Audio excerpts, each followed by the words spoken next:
وہ لوگ ایک جگہ سے گزر رہے تھے کہ راشد بولا، یار ادھر کہیں گاڑی روکو، ان چکردار موڑوں نے تو مجھے چکرا دیا ہے۔ ساجد ڈرائیو کر رہا تھا، اس نے ایک کھلی جگہ دیکھ کر گاڑی روک دی۔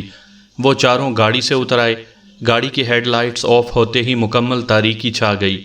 حامد نے اپنا سیل فون نکال کر اس کی لائٹ آن کر لی۔ راشد نے کولڈ ڈرنک کے ٹن نکال کر ان کی طرف بڑھائے۔ وہ روڈ کے کنارے لگے بلاکس پر بیٹھ کر کولڈ ڈرنک سے شغل کرنے لگے۔ یہ قدرے ویران علاقہ تھا۔ نیچے کچھ فاصلے پر ایک پہاڑی نالا بہہ رہا تھا۔ پانی کے بہنے کی ہلکی ہلکی آواز انہیں بھلی لگ رہی تھی۔ ان کے عقب میں گھنا جنگل تھا جو اس وقت تاریکی میں ڈوبا ہوا تھا۔ اچانک بجلی چمکی۔ اگلے ہی پل بادل اتنی زور سے گرجے کہ دل دہل کر رہ گئے۔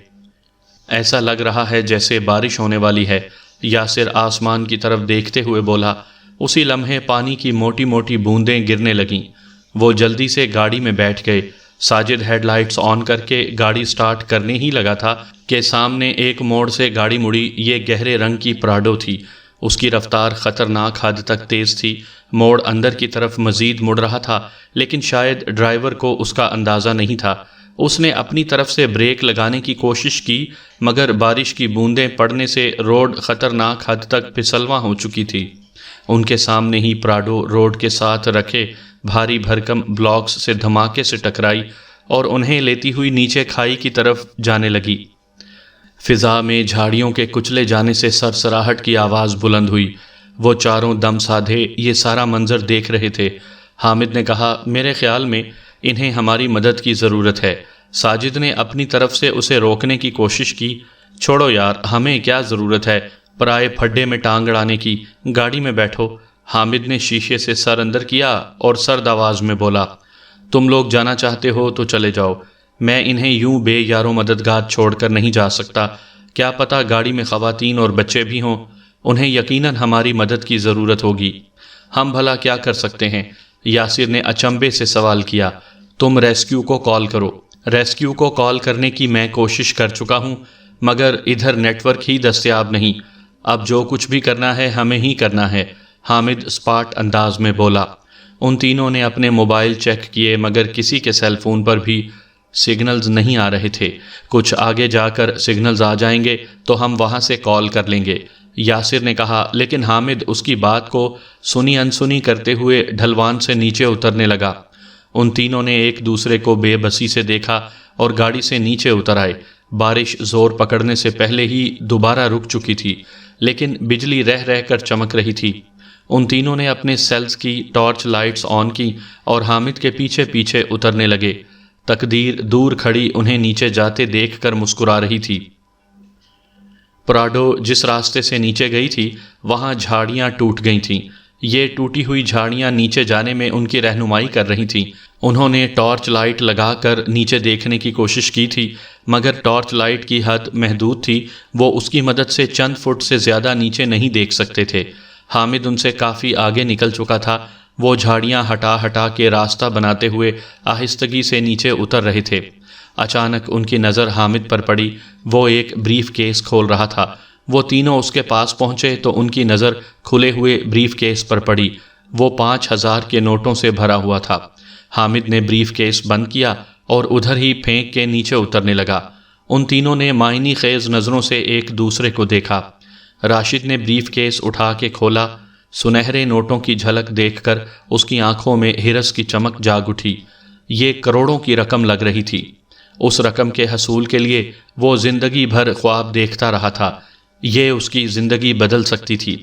اس سے وہ اپنے کاروبار کے خواب کو شرمندہ تعبیر کر سکتا تھا، اور سب سے بڑی بات کہ اس رقم کے حصول سے وہ اپنے سسر کی آنکھوں میں آنکھیں ڈال کر بات کر سکتا تھا۔ یہ رقم اس کے لیے ناگزیر تھی۔ لمحوں میں ہی اس نے ساری دولت حاصل کرنے کا فیصلہ کر لیا۔ اس نے اپنے ساتھیوں کی طرف دیکھا۔ وہ بھی حریص نظروں سے بریف کیس میں رکھی رقم کو گھور رہے تھے۔ یہ ساری رقم ہماری ہو سکتی ہے، وہ کھوئے کھوئے انداز میں دھیرے سے بولا۔ حامد تمہیں یہ رقم رکھنے دے گا؟ اس کی اصول پرستی تم جانتے ہو، یاسر چبھتے ہوئے انداز میں بولا۔ اگر حامد ہی نہ رہے تو؟ وہ صفاکی سے بولا۔ یاسر اور ساجد نے ایک دوسرے کی طرف دیکھا۔ دونوں ایک دوسرے کے تاثرات دیکھنا چاہتے تھے۔ گو کہ ٹارچ لائٹس کی روشنی مکمل طور پر ان کے چہروں کا احاطہ نہیں کر رہی تھی۔ وہ ایک دوسرے کے دھندلے چہرے ہی دیکھ سکتے تھے، مگر اس لمحے ان میں ایسی کیمسٹری جنم لے چکی تھی کہ وہ ایک دوسرے کے خیالات تک پڑھنے پر جیسے قادر ہو گئے تھے۔ وہ چند لمحات تک ایک دوسرے کو گھورتے رہے، پھر ساجد بولا، اگر حامد نہ رہے تو ہم اس رقم کے مالک بن سکتے ہیں۔ اس نے اگر پر زور دیا۔ تم پراڈو کی سواریوں کو بھول رہے ہو، اس میں کیا پتا کتنے افراد تھے، یاسر تھوک نگلتے ہوئے بولا۔ جس طرح پراڈو گری ہے، مشکل ہے کوئی زندہ بچا ہو، اگر بچا بھی ہو تو وہ ہماری راہ میں رکاوٹ بننے کے قابل نہیں ہوگا۔ ہمارے راستے کی واحد رکاوٹ حامد ہے، راشد سرد انداز میں بولا۔ چند لمحے پہلے تک حامد ان کا دوست تھا، مگر چند کاغذ کے نوٹ دیکھ کر ہی لمحوں میں ان کا حامد سے رشتہ بدل گیا تھا۔ دولت نے ایک پل میں ہی دوستی کو دشمنی میں تبدیل کر دیا تھا، اور اس رکاوٹ کو راستے سے ہٹائے گا کون؟ یاسر خوفزدہ انداز میں بولا۔ میں اسے اپنے راستے سے ہٹاؤں گا، ساجد صفاقی سے بولا۔ وہ ایک پولیس والا تھا۔ تم یہ کیسے کرو گے؟ دولت کی کشش یاسر کو بھی کھینچ رہی تھی، لیکن خوف اسے سوالات اٹھانے پر مجبور کر رہا تھا۔ تم اس کی فکر چھوڑو، بس یہ بتاؤ تم ہمارے اس پلان سے متفق ہو؟ ساجد بیزاری سے بولا۔ میں تم لوگوں سے الگ نہیں ہو سکتا، وہ ڈرتے ڈرتے بولا۔ اسی لمحے بجلی کی چمک کے ساتھ بادل اتنی زور سے گرجے کہ وہ لرز کے رہ گئے۔ ایسے لگ رہا تھا جیسے بادل بھی انہیں اس انتہائی اقدام سے باز رکھنے کی کوشش کر رہے تھے، لیکن انہیں دولت کے سوا نہ کچھ دکھائی دے رہا تھا اور نہ ہی کچھ سنائی دے رہا تھا۔ ان کی آنکھوں اور کانوں پر ہرس کی پٹی بن چکی تھی، ان کے دلوں کو قفل لگ چکا تھا۔ وہ تینوں نیچے اترنے لگے، ان کے ذہنوں میں ایک خوفناک سودا سما چکا تھا۔ وہ جلد از جلد اس کی تکمیل کرنا چاہتے تھے، اس لیے اس بار ان کی رفتار تیز تھی۔ اب جھاڑیاں بھی انہیں تنگ نہیں کر رہی تھیں۔ وہ نیچے پہنچے تو ان کی نظر پراڈو پر پڑی۔ پراڈو ایک درخت کے ساتھ ٹکرا کے رک چکی تھی۔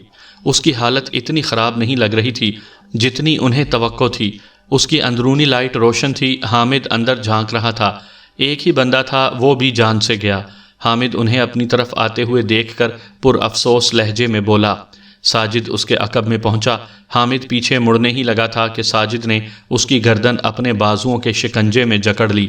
وہ مچلنے لگا، لیکن ساجد میں بے پناہ طاقت تھی۔ وہ اس کے سامنے بے بس ہو کے رہ گیا۔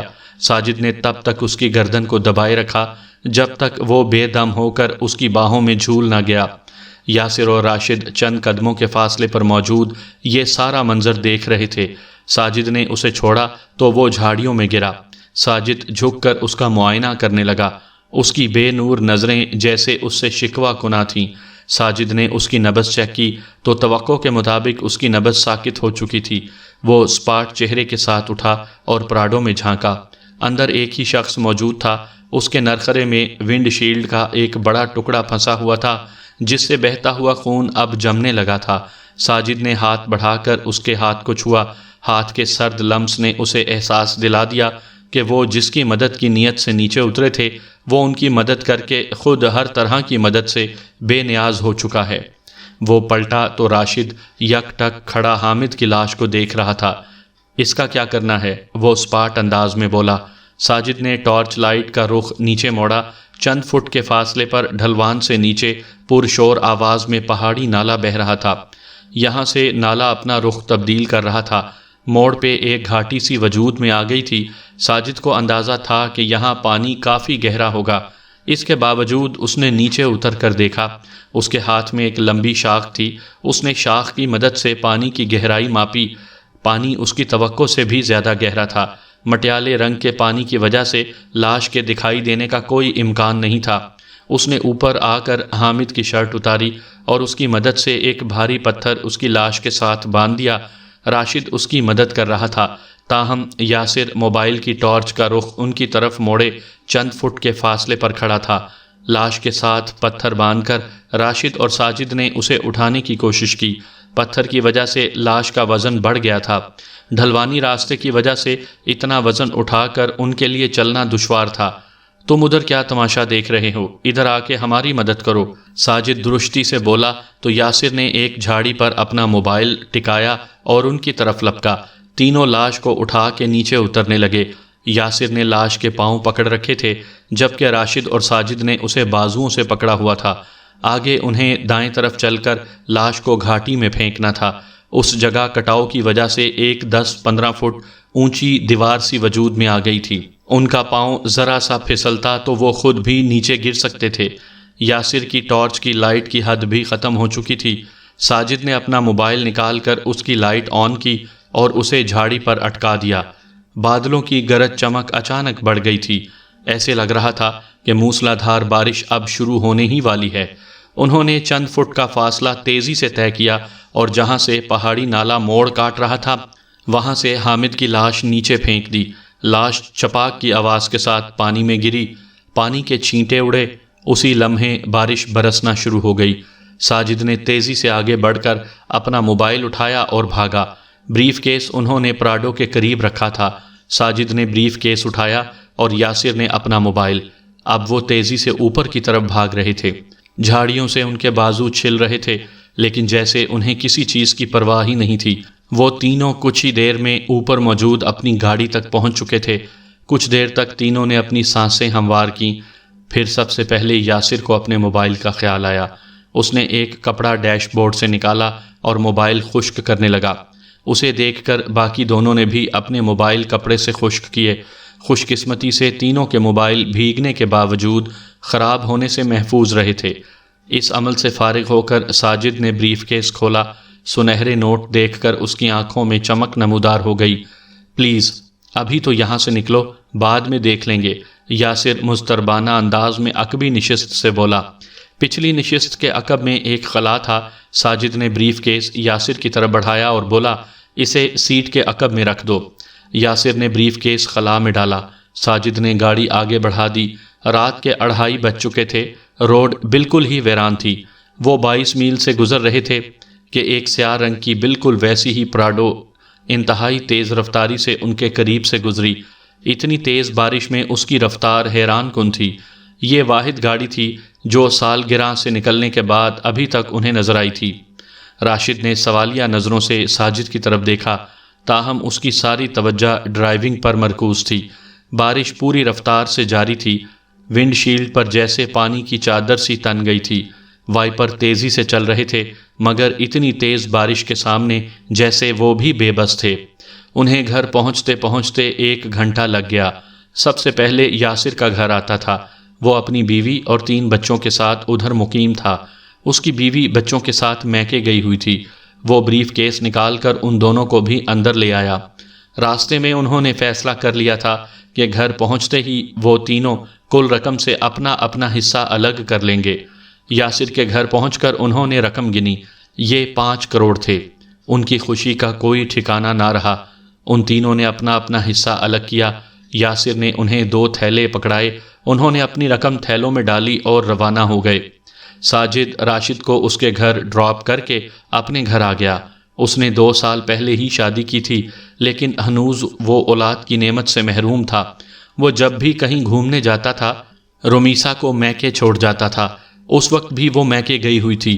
وہ اس سے بے پناہ محبت کرتا تھا لیکن اس وقت اس کی غیر موجودگی اس کے لیے باعث راحت تھی۔ وہ اس وقت تنہائی چاہتا تھا جو اسے میسر تھی۔ اس نے رقم اپنی لاکر میں رکھی اور سونے کے لیے لیٹ گیا لیکن نیند اس کی آنکھوں سے کوسوں دور تھی۔ جب اس نے 5 کروڑ کی رقم دیکھی تو اسے اپنے حصے کی رقم خاصی زیادہ لگی تھی۔ اب اسے خیال آ رہا تھا کہ حامد کو قتل کرنے کا سب سے مشکل کام اسی نے کیا تھا۔ اس کا حصہ زیادہ ہونا چاہیے تھا۔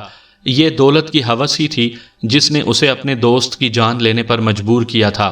اسے دولت مل گئی تھی لیکن اس کی ہوس مزید بڑھ گئی تھی۔ سامعین کرام، آپ سن رہے ہیں اردو کہانی حاصل لا حاصل۔ یہ اس سلسلے کی دوسری قسط ہے۔ مجھے امید ہے آپ کو میری یہ کاوش پسند آ رہی ہوگی۔ اگلے دن شام کو وہ باہر ایک پارک میں ملے۔ ساجد نے ان سے شکوہ کیا کہ اسے کم حصہ ملا ہے۔ راشد اس کا شکوہ سن کر ناگواری سے بولا، ہم تینوں ایک جیسے خطرے سے 2-4 ہیں۔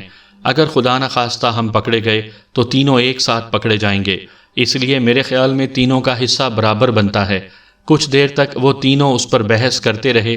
بحث آخرکار اس نتیجے پر اختتام پذیر ہوئی کہ اگر وہ پکڑے جاتے ہیں تو کوئی بھی یہ نہیں کہے گا کہ حامد کو قتل ساجد نے کیا تھا۔ وہ اسے حادثہ قرار دیں گے۔ رقم کے حوالے سے انہوں نے فیصلہ کیا تھا کہ 1 ماہ تک وہ حالات دیکھیں گے، اگر حالات موافق رہے تو اس کے بعد کسی بہانے سے رقم کو منظر عام پر لا کر اس سے اپنی مرضی کا کاروبار کریں گے۔ سالگراں جو ایک علاقہ تھا جہاں پر پراڈو گری تھی، وہاں پر پراڈو گرنے کا ذکر اگلے دن کے اخبار میں موجود تھا، لیکن اس ایک کالمی خبر میں کوئی خاص تفصیل موجود نہیں تھی۔ حامد کی گاڑی 2 دن بعد مری سے رپورٹ ہوئی۔ پولیس اس کے مالک کا پتہ لگاتے ہوئے اس کے گھر تک پہنچ گئی۔ حامد کا ایک ہی بھائی تھا جو اس کے ساتھ والے پورشن میں رہتا تھا، وہ بھی اس کی گمشدگی سے پریشان ہو گیا۔ اس نے حامد کی گمشدگی کی باقاعدہ FIR درج کروا دی۔ پولیس تفتیش کرتے ہوئے حامد کے دوست ہونے کے ناطے ان تک بھی پہنچی۔ انہوں نے اس کے متعلق لا علمی کا اظہار کیا۔ پولیس چند دن تک تفتیش کرتی رہی لیکن وہ حامد تک نہ پہنچ سکی۔ آخرکار اسے بھی گمشدہ افراد کے خانے میں ڈال کر فائل بند کر دی گئی۔ اب وہ تینوں خوف سے کافی حد تک آزاد ہو چکے تھے۔ یاسر چاہتا تھا کہ وہ تینوں مل کر کیش اینڈ کیری کھولیں، لیکن راشد ان کے ساتھ متفق نہیں تھا۔ اس نے اپنا الگ کاروبار کرنے کا فیصلہ کیا تھا۔ ساجد اس کے ساتھ تھا۔ وہ دونوں آپس میں چچا زاد بھائی بھی تھے۔ انہوں نے چند دن بعد محلے میں بتانا شروع کر دیا کہ وہ اپنی آبائی زمین فروخت کرنے والے ہیں۔ یاسر نے اپنا گھر اور جنرل سٹور فروخت کر دیا۔ اس نے چند لوگوں سے ادھار رقم پکڑی۔ اس طرح جب ان تینوں نے اپنا کاروبار شروع کیا تو محلے داروں اور رشتہ داروں میں سے کسی پر ان کو انگلی اٹھانے کا موقع نہ ملا۔ وہ مطمئن ہو چکے تھے کہ یاسر کو ملنے والی تصاویر نے ان کا سکون غارت کر دیا۔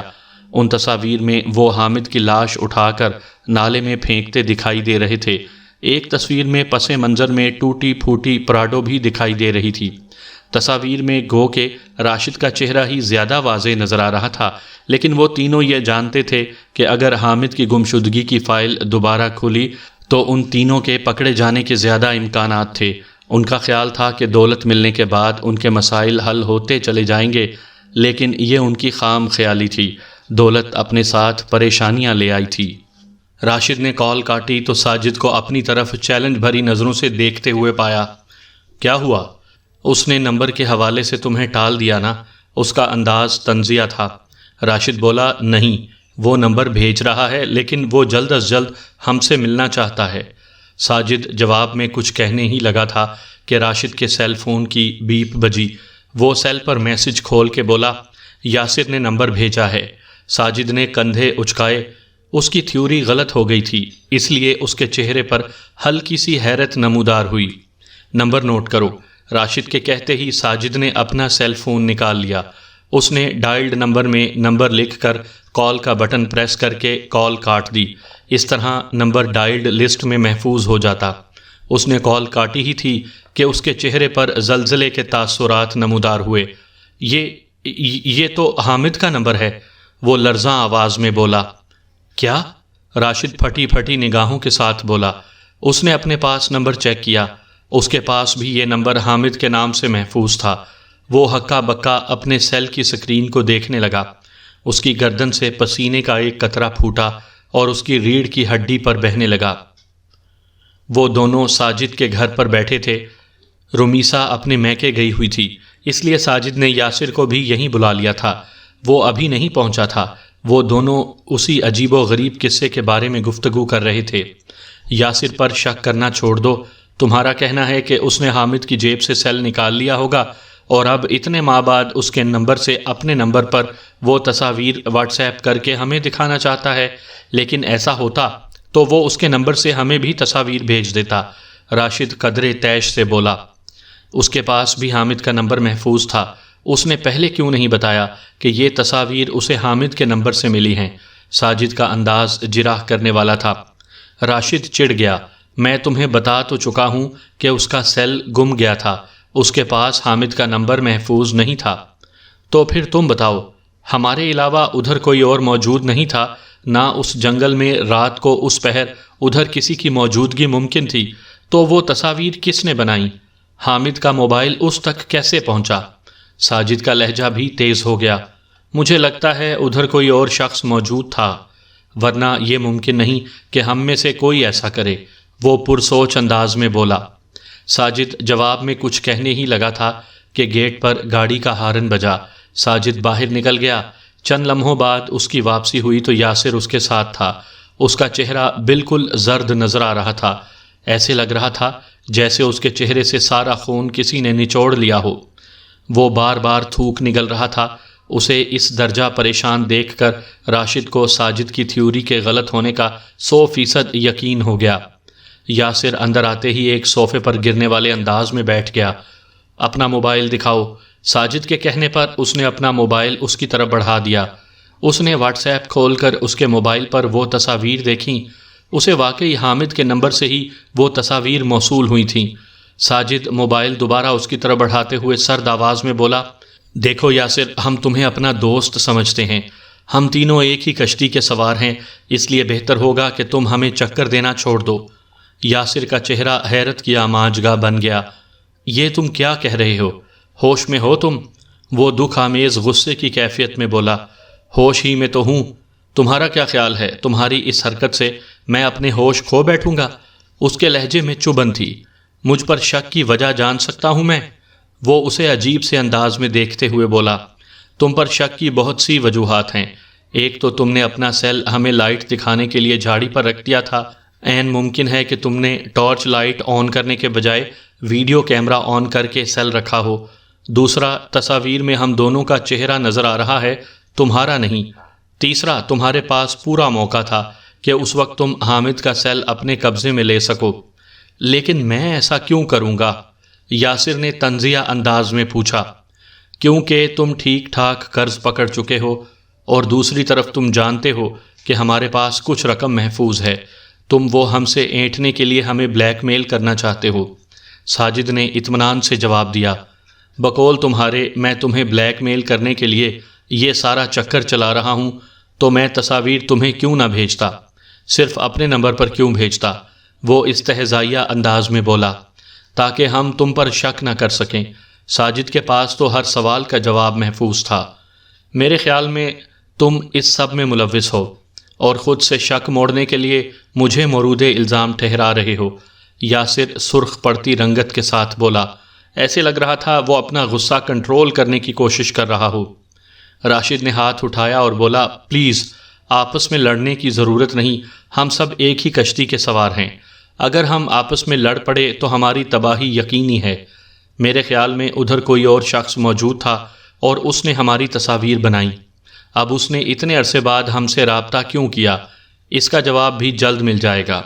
میرے خیال میں ہمیں اس چوتھے شخص کو سامنے رکھ کر اس مسئلے کے حل پر توجہ دینی چاہیے۔ تم ٹھیک کہہ رہے ہو، میں خود اس سوچ کے ساتھ تم لوگوں سے ملنے آیا تھا، لیکن یہ پتہ نہیں کیوں مجھ سے کون سی خار چکا رہا ہے۔ یاسر ناگواری سے بولا۔ ساجد کے کچھ بولنے سے پہلے ہی راشد نے ہاتھ اٹھا کر اسے خاموش رہنے کا اشارہ کیا۔ پلیز اب پھر سے آپس میں لڑنا مت شروع کر دینا۔ ساجد اس کا انداز دیکھ کر پیچھے ہٹ کر بیٹھ گیا۔ تم نے اس سے رابطے کی کوشش نہیں کی؟ وہ یاسر سے مخاطب ہوا۔ تصاویر بھیجتے ہی وہ آف لائن ہو گیا۔ میں نے اس نمبر پر کال کرنے کی کوشش کی مگر نمبر ابھی تک بند ہے، نہ ہی وہ ابھی تک دوبارہ آن لائن ہوا ہے۔ وہ بے بسی سے بولا، عجیب شخص ہے۔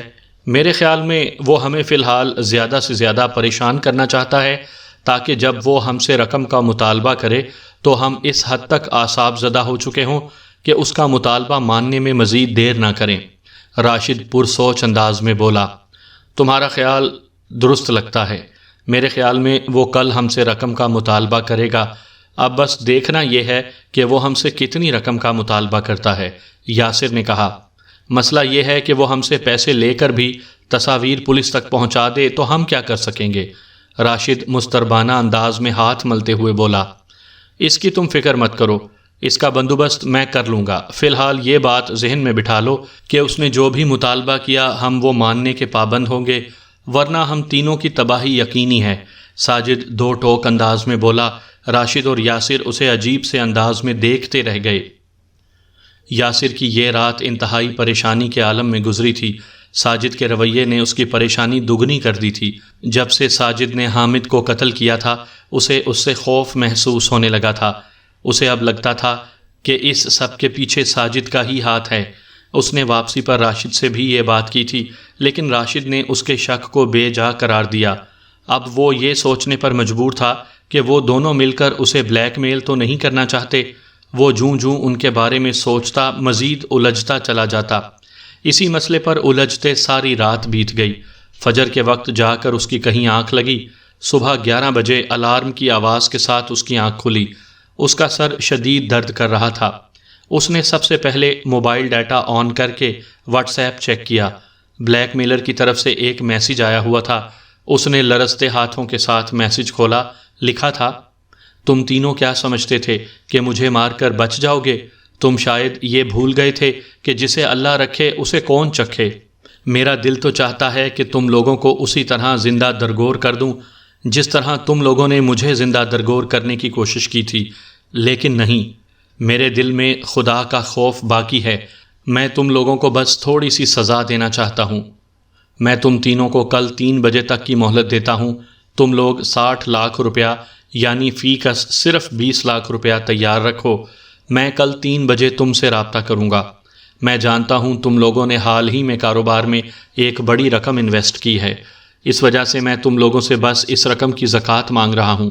آخر کو دوست ہوں نا تمہارا، اور میرے خیال میں یہ مجھے بتانے کی بالکل ضرورت نہیں کہ اگر تم لوگوں نے کل 3 بجے تک 60 لاکھ کی رقم تیار نہ رکھی تو میں تم لوگوں کے ساتھ کیا کروں گا۔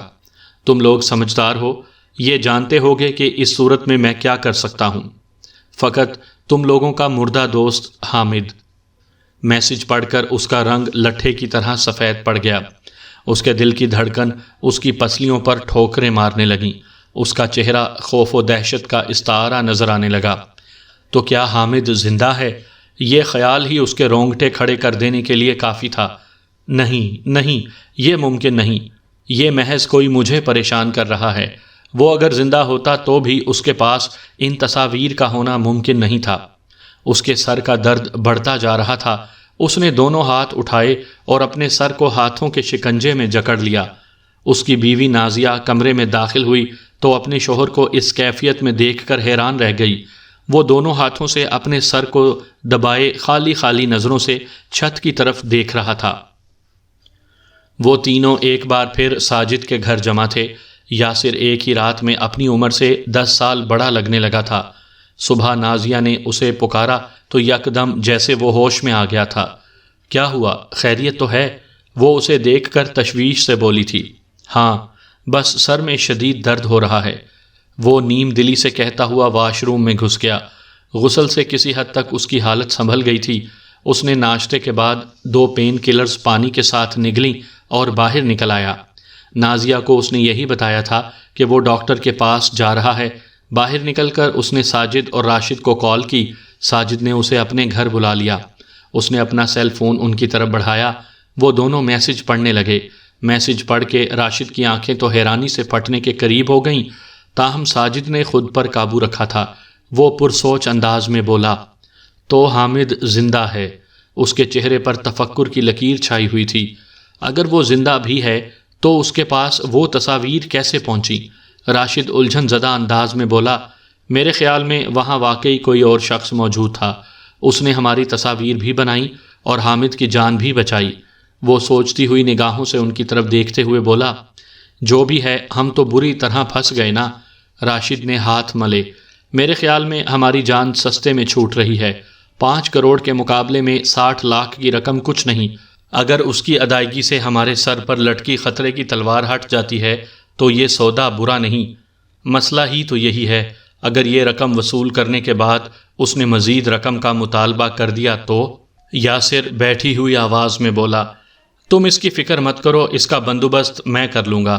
ویسے بھی یہ حامد ہی ہوا تو میرا نہیں خیال کہ وہ ہمیں مزید تنگ کرے گا۔ فی الحال تم اپنے حصے کے 20 لاکھ ارینج کرو۔ ساجد اطمینان سے بولا، تم اس کا کیا بندوبست کرو گے؟ یاسر کی آنکھوں میں حیرت تھی۔ ساجد پر اصرار سے انداز میں مسکرایا، کہا نا تم اس کی فکر چھوڑو، مجھ پر بھروسہ رکھو۔ اس کا اطمینان دیدنی تھا، ایسے لگ رہا تھا کہ اس نے باقاعدہ کوئی منصوبہ سوچ رکھا ہو۔ بھروسہ ہی تو نہیں تم پر، یاسر نے سوچا، تاہم وہ اس وقت جس کیفیت میں تھا اپنی اس سوچ کا اظہار نہیں کر سکتا تھا۔ میرے خیال میں ہمیں اس سے رقم کم کرنے کا کہنا چاہیے۔ 20 لاکھ میرے لیے ارینج کرنا بہت مشکل ہوگا، یاسر نے کہا۔ اگر یہ حامد ہی ہوا تو وہ ہرگز رقم کم نہیں کرے گا، بلکہ ہو سکتا ہے وہ ڈسکاؤنٹ کا سن کر اپنے ہتھے سے ہی اکھڑ جائے۔ سو میرے خیال میں ہمیں یہ رسک نہیں لینا چاہیے۔ ساجد بولا تو یاسر اسے عجیب سے انداز میں دیکھنے لگا۔ میرے خیال میں یہ ٹھیک کہتا ہے، اگر وہ حامد ہی ہوا تو ہرگز رقم کم نہیں کرے گا۔ راشد نے اس کی تائید کی۔ یاسر اسے شکی نظروں سے دیکھنے کے سوا کچھ نہ کہہ سکا۔ کچھ عرصہ پہلے تک وہ انہیں اپنا بے غرض دوست سمجھتا تھا، مگر دولت ملتے ہی ان کے رویے بدل گئے تھے۔ اب تو اسے لگ رہا تھا کہ وہ دونوں اسے مل کر بے وقوف بنا رہے ہیں۔ اسے اس دولت سے اتنی نفرت محسوس ہونے لگی تھی کہ وہ ان کے ہاتھوں بے وقوف بننے کے لیے بھی تیار ہو گیا۔